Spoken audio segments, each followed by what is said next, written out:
Fala aí, galera do canal Botafogo Digital, sou Carlos Albuquerque. Segunda-feira, 7 de abril. Tô de volta, né? Ontem, por motivos aí aleatórios, à minha vontade, não consegui gravar, mas enfim, vida que segue, né? Senti falta. Comenta aí embaixo, você sentiu falta também? Queria até aproveitar e mandar um abraço pro meu amigo Alexandre Regis, que botou aquele emoji, né, assim, chorando e tal. Não é pra tanto. Porque eu comuniquei lá pra galera que me segue no Instagram, @canal Botafogo Digital, que ontem não teríamos vídeo. Então, Alexandre, saudades, hein? Abraço. Legal saber que a gente, né, faz falta aí no domingão, né? Ficamos sem notícias do Fogão, que venceu o Juventude por 2-0, uma vitória importantíssima, tanto para nossa caminhada no Brasileirão, como também já, né, projetando essa semana que já começa amanhã, né? Amanhã já tem jogo de novo. Galera, Brasileirão, vamos falar um pouco da rodada, né? Campeonato Brasileiro muito equilibrado, como sempre, né? Não temos um líder, por exemplo, com 2 vitórias. O Fortaleza quase conseguiu isso, estava vencendo o Mirassol, e o Mirassol conseguiu seu primeiro pontinho, empatando em 1-1 já na parte final do jogo. Então, os líderes, né? Ali por questões de saldo de gols e tudo mais, o Internacional está à frente, depois vem o Corinthians, enfim. Mas os líderes têm 4 pontos. O Botafogo é um dos líderes, né? Acho que está em 5º lugar, se não me engano. Mas entre as equipes que somaram até aqui um empate e uma vitória, né? No caso, o Botafogo empatou contra o Palmeiras e agora essa vitória contra o Juventude. Então estamos no bolo, né? Estamos no bolo dos líderes. Agora, chama a atenção, né? De novo, assunto chato, né? Pela milésima vez aqui falando, erros de arbitragem. Tivemos ali lances polêmicos na vitória do Internacional contra o Cruzeiro, né, quando o jogo ainda estava 0-0, né, teve polêmica a favor do Colorado. O próprio jogo do Flamengo com vitória, né, o gol do Flamengo já sai ali no finalzinho, 2-1, lá no Barradão. E também, pouco antes, né, no lance anterior ao gol do Bruno Henrique, teve também uma falta não marcada na entrada da área a favor do Vitória, né? Então, chato a gente falar disso, mas os erros recorrentes aí, e normalmente, né, para as mesmas equipes, né? Eu falo normalmente porque o rei, né, das coincidências, digamos assim, né, é o Palmeiras. E o Palmeiras foi muito ajudado na rodada de ontem. A vítima da arbitragem dessa vez foi o Sport, né? A partida, foram 2 pênaltis a favor do Palmeiras. O primeiro, tudo bem, não se discute, mas o segundo pênalti a favor do Palmeiras foi realmente um escracho, né? Não sei se vocês viram esse lance, comenta aí embaixo se vocês viram uma bola em que o zagueiro do Sport nitidamente acerta a bola, né? Tenta ali acertar a bola acaba sobrando para o próprio jogador do Palmeiras e é marcado um pênalti absurdo, inexistente, né? Horroroso. A CBF ontem mesmo à noite se manifestou dizendo que está suspendendo o trio de arbitragem dessa partida, né? Claro, mas o estrago está feito. Palmeiras faturou aí 2 pontinhos, né? Que pode botar na conta desse erro aí da arbitragem. Como eu falei, dessa vez a vítima foi o Sport. Qual será a vítima na próxima rodada? Tem que ver a tabela do Palmeiras, né? Claro, a gente está falando aqui, né? Ninguém está acusando que exista um esquema, mas são as coincidências sempre a favor, né, de determinadas equipes. O próprio goleiro Marcos, né? Aí um dos ídolos da história palmeirense, foi às redes sociais ontem, naquele estilo Marcão mesmo, e falou, constrangedor, né? Classificou de constrangedor o pênalti marcado, falou assim, olha, eu prefiro perder, eu prefiro empatar, que seria o caso, né? 1-1 com o Sport, do que vencer com um pênalti absurdo, né? E o que me deixa, assim, mais intrigado é que a equipe do VAR, né, numa situação dessa, não chama a arbitragem para rever a marcação do pênalti, né? O pênalti foi marcado, e, enfim, fica por isso mesmo. Como disse o TF, né, a gente não lembra dessas situações na última rodada, na 38ª. Ninguém vai lembrar que na segunda rodada o Palmeiras ganhou 2 pontos de graça por conta de um pênalti desses, né? Óbvio que a gente vai ficar aqui sempre falando enquanto não melhorar a arbitragem do futebol brasileiro. Ah, Carlos, mas Todos os clubes, inclusive o Botafogo, votaram para a reeleição do Edinaldo, né? Foram 27 federações, todas as federações, 20 clubes da Série A, 20 clubes da Série B, unânime a vitória do Edinaldo, né? Então, seria o Botafogo que iria se colocar ali como, né, o único opositor? Imagina se o Botafogo faz isso, John Textor faz isso, aí mesmo que a coisa seria ainda pior, né? O que precisa, claro, é que a CBF, a gente sempre mantém aquela esperança, né, que a CBF mude, né, a sua forma de atuar em termos de arbitragem. Não basta agora só suspender os árbitros, né? Tem que realmente ter uma mudança radical, né, nas diretrizes mesmo, para que lances como esse não voltem a ocorrer. Seja a favor do Palmeiras, seja a favor de quem for, né? Um lance como esse arranha a lisura do campeonato, né? Estraga. Imagina agora como é que está o torcedor do Sport Clube do Recife, né? Que foi ao jogo, ou enfim, que torceu de casa e que viu o seu time ser derrotado por um pênalti bizarro, né? Uma marcação aí, né, favorecendo. E a gente lembra que o Botafogo enfrentou o Palmeiras na primeira rodada. O Igor Jesus estava num lance ali muito polêmico, né? Que para muitas equipes, né, para o próprio Palmeiras provavelmente teria sido marcado se fosse a favor, né? O Botafogo saiu com 0-0, foi um bom resultado, foi uma boa atuação do Botafogo e a gente acaba até esquecendo desses lances, mas estamos aqui para relembrar, né? E é isso, galera. Não gosto desse discurso de vitimismo contra tudo e contra todos. Eu acho que o Botafogo, de uma vez por todas, superou isso quando ganha o campeonato ano passado, mas precisa ser falado, precisa ser pontuado. Em 23, por exemplo, que a gente perde o título, né? Mais do que a conquista do Palmeiras, foi o Botafogo perdendo para ele próprio. O Palmeiras, acho que, se não me engano, em 11 jogos do segundo turno, atuou com um jogador a mais que o adversário, né? Então, assim, são fatos, né? São coisas que precisam ser questionadas. É só coincidência, né? É uma boa vontade, né? O meu amigo Pedro Depp sempre fala isso, né? Algumas equipes acabam tendo mais legião da boa vontade, né? Os árbitros mais benevolentes, mais amigáveis, né, na hora de apitar. Será que esse pênalti teria sido marcado se fosse na área do Palmeiras, a favor do Sport? Né? Será que isso teria acontecido? Mesmo o jogo sendo lá na Ilha do Retiro, parece que sempre, né, o Palmeiras tem essa proteção divina, né? Alinhamento celestial favorável, né? Enfim, muito chato isso, né? Porque a gente se anima tanto com o Brasileirão, é gostoso acompanhar o Brasileirão, jogos equilibrados, partidas às vezes imprevisíveis, né? Esse início então do Brasileirão, que as coisas estão começando assim a se definir, quem que vai lutar pelo quê, né? É muito chato a gente ver esses erros aí acontecendo. E estou falando isso aqui, né, independente de qualquer coisa. Pode ser que numa rodada aí tenha arbitragem favorável ao Botafogo. A gente não quer isso, a gente quer o justo. Botafogo, que tem uma equipe competitiva, é o atual campeão. A gente quer, né, não quer ser ajudado, quer simplesmente arbitragens justas, beleza?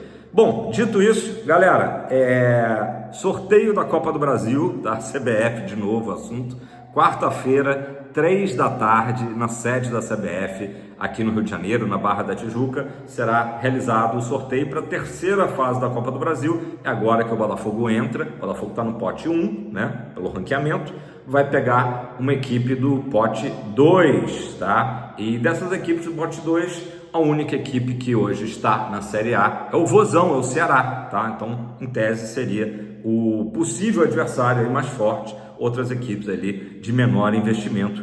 Vamos acompanhar então na quarta-feira, beleza? Vamos falar de terça-feira, amanhã, também conhecido como amanhã, Botafogo e Carabobo. Claro que a gente está motivado pela vitória em cima do Juventude. Vou falar um pouquinho aqui da partida também. Virou questão de honra o Botafogo conquistar os 3 pontos pelo fato de não termos pontuado lá no Chile, né? O Carabobo, nitidamente, é a pior equipe do grupo, né? Pelo menos de início a gente visualiza Botafogo e Estudiantes de La Plata como os candidatos à classificação. Só que o Botafogo já perdeu o primeiro jogo para a Universidade de Chile, né? E aí acaba botando a Universidade de Chile também ali na briga por vaga, né? Me parece que o Carabobo, pelo menos a princípio, né, é a equipe que vai apenas figurar nessa fase de grupos no grupo A, né? Então o Botafogo precisa vencer amanhã, né? Claro que o clima agora o astral melhorou, né? Depois dessa vitória de sábado à noite. E é isso, a gente precisa ir com tudo. Hoje estou até com um casaquinho aqui leve, né? Porque esfriou no Rio de Janeiro, fim de semana foi de muitas chuvas. Falei aqui no sábado, né? Até de alguns estragos aí, caiu árvore, enfim, fiquei sem luz, mas deu uma refrescada. Mas a tendência é que agora o tempo melhore. Estou até vendo já um arzinho de sol aqui. Nesse princípio de semana. Então, ao contrário do que foi o jogo com o Juventude no sábado à noite, a gente não deve ter chuva amanhã à noite, né? Tudo perfeito para que o torcedor do Botafogo chegue junto, né? Claro que o horário não é tão perfeito assim, 19 horas. Ingressos já abriu até para público geral, né? Abriu ontem. E então a gente espera que a torcida do Botafogo, se não lotar o Newton Santos, que eu acho difícil, chegar perto disso para a gente conseguir esses 3 pontos, né? E depois ir jogar lá em La Plata, né? Depois a terceira rodada é o Botafogo jogando novamente fora de casa, um jogo muito duro contra o Estudiantes, mas aí eu acho que o Botafogo vai estar, né, arrancada aí, digamos, para a classificação para as oitavas de final da Libertadores. Falar um pouquinho do jogo, então, de sábado à noite, já que eu não consegui gravar aqui ontem, né? O Botafogo fez um primeiro tempo razoável apenas, né? E as mexidas do Paiva para a segunda etapa, né? Sacando o PK e colocando ali o Santos, né? Melhoraram a equipe, enfim. Própria entrada do Matheus Ponte, que acabou marcando o segundo gol, aliás, um segundo gol belíssimo, né? Participação de 9 jogadores do Botafogo, aliás, 7 jogadores, 9 toques, né? Rápidos, né? Em velocidade a jogada, muito bonita a jogada, e o Botafogo que tinha aberto o placar com Igor Jesus, né? Que bom ver o Kamehameha voltando a marcar, não marcava desde o clássico contra o Fluminense, né? Tinha sido o único gol dele esse ano, então o Igor Jesus de cabeça ali numa jogada ali do Arthur, né? Um cruzamento do Arthur. Então o Botafogo venceu por 2-0, uma partida que teve seus momentos de dificuldade para o Botafogo, início do segundo tempo ali, mas depois o Botafogo acabou conseguindo até com certa tranquilidade vencer a equipe de Caxias do Sul, que sempre é uma pedra no sapato do Botafogo, né? Tirando o ano passado, o Botafogo, a última derrota a gente tem que lembrar, né? A última derrota do Botafogo em Brasileiros foi no dia 11 de agosto, lá em Caxias do Sul, para o Juventude. O Botafogo que agora chegou a 18 partidas de invencibilidade, somando Brasileirão de 24 com de 25, né? O recorde histórico nessa fase de pontos corridos é do Palmeiras, com 33 jogos de invencibilidade. Então a gente vai aí, né? Já estamos em 4º lugar, né, desse recorde seguindo. Mas o Juventude é sempre um time chato, né, para o Botafogo enfrentar. E a questão do PK é a seguinte, vamos lá.